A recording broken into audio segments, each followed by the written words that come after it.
way before Destiny's Child, way before any current, musical R&B group that's out right now when it comes to females. My favorite, and I mean my favorite group of all time, debuted in 1990.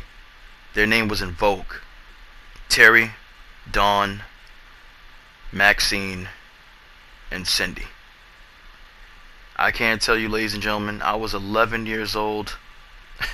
Puberty came very early for me because most of us reach puberty at 12 or 13. I reached it at 11, at level 100.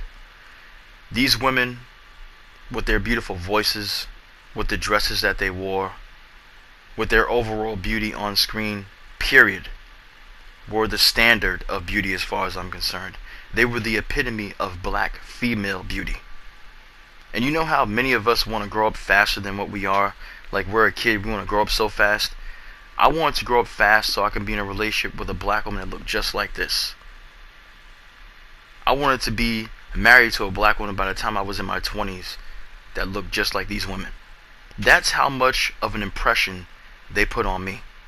My mother collected every single R&B, song, every single R&B group album that was out.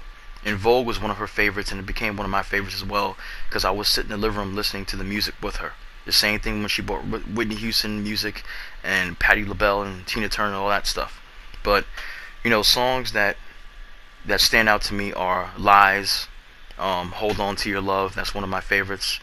Giving Me Something He Can, Giving You Something or Giving Me Something He Can Feel, something like that. I think to that effect. If you've seen the video, they're wearing red dresses and they look sexy as hell. And if you're a man and you're watching that video and it doesn't do anything to your body, I don't know what's wrong with you. But I remember they made appearances on Different World. Cindy, the tallest one, she's the one in the pink right there. You see right there. She was in Juice. She played Omar Epps' girlfriend in the movie that he was in opposite Tupac Shakur. My God, ladies and gentlemen, if you want to talk about one of my favorite groups of all time that stand the test of time, I would look no further than In Vogue.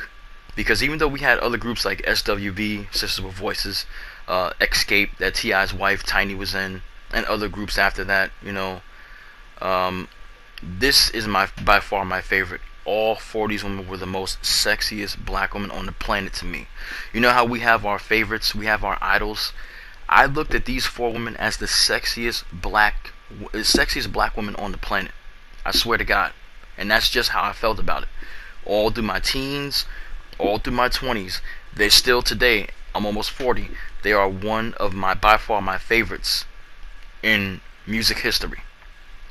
Today, unfortunately, there are only three of them.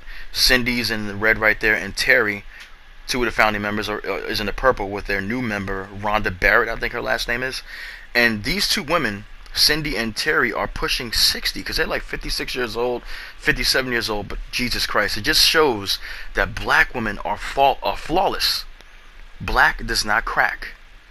And that is why I love In Vogue so much, because they affected me so much when it came to black women. They made me see how beautiful black women were. Of course I saw it before, of course. But when it came to music, when it came to female bands being pushed out there at the time in the 90s, there was no greater band, there was no more group of beautiful black women than In Vogue. Thank you for watching this video, and I'll talk to you next time.